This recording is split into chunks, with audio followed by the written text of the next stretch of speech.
வணக்கம் ஃப்ரெண்ட்ஸ். இப்போ நீங்கள் பார்த்துட்ருக்கிறது ஒரு திருமண விழா தான். ஆர்ப்பாட்டம் இல்லாத அழகான திருமண விழா. ரொம்ப அழகாக அமைதியாக நடந்தது. நம்ம நகரத்தில் வாழ்கிறவங்களுக்கு இந்த மாதிரி ஒரு விழாவை பார்க்குறதே எனக்கு ரொம்ப சந்தோஷமாக இருந்ததுங்க.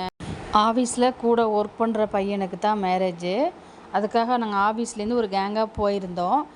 முகூர்த்த டைம் காலையில் 4:30 to 6 சொல்லியிருந்தாங்க. பட் நம்மளால் அந்த டைமுக்கு போக முடியாது இல்லையா?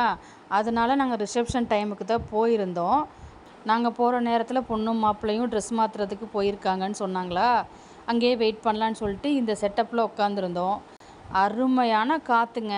அந்த கிராமத்து சாயல் எத்தனை சிட்டி வந்தாலும் அந்த கிராமத்து சாயல் அடிச்சிக்கவே முடியாதுங்க. இயற்கை காற்று அவ்வளோ அருமையாக இருந்தது.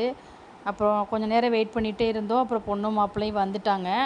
அப்புறம் நாங்கள் கேங்காக போயிருந்தங்காட்டியும் ஸ்டேஜில் எல்லோரும் ஒட்டுக்காக போகிறதுக்கு இடம் பத்தலை. வெயிட் பண்ணிவிட்டு அதுக்கப்புறம் பொண்ணு மாப்பிள்ளை விஷ் பண்ணி நம்மளோட கிஃப்ட்டை கொடுத்துட்டு கொஞ்சம் நேரம் ரிலாக்ஸாக உட்காந்து நியாயம் பேசிவிட்டு அதுக்கப்புறமா சாப்பிட்டுட்டு அங்கேருந்து பொறுமையாக கிளம்புனோம். இந்த சிட்டி லைஃப்பில் நம்ம தினமும் பரபரன்னு இருக்கோங்க. எதுக்கு ஓடுறோம், ஏன் ஓடுறோம் எதுவுமே தெரியாது. காலைல எழுந்திரிச்சா கடகடன்னு வீட்டில் வேலை செய்வோம். அப்புறம் பட் நமக்கான டைம் ஒரு ½ டேவோ இல்லை ½ ஹவரோ நமக்கு கிடச்சிது. அது இந்த மாதிரி அப்பப்போ சந்தோஷமாக நம்ம வெளியில் போயிட்டு வந்தோம் அப்படின்னா அதில் இருக்கிற சந்தோஷமே வேறங்க. இட்ஸ் மை டே அப்படிங்கிற மாதிரி இன்றைக்கி நான் ரொம்ப ஹாப்பியாக இருந்தேன். இந்த வீடியோ உங்களுக்கு பிடிச்சிருந்தது அப்படின்னா லைக் பண்ணி மறக்காமல் சப்ஸ்கிரைப் பண்ணுங்கள்.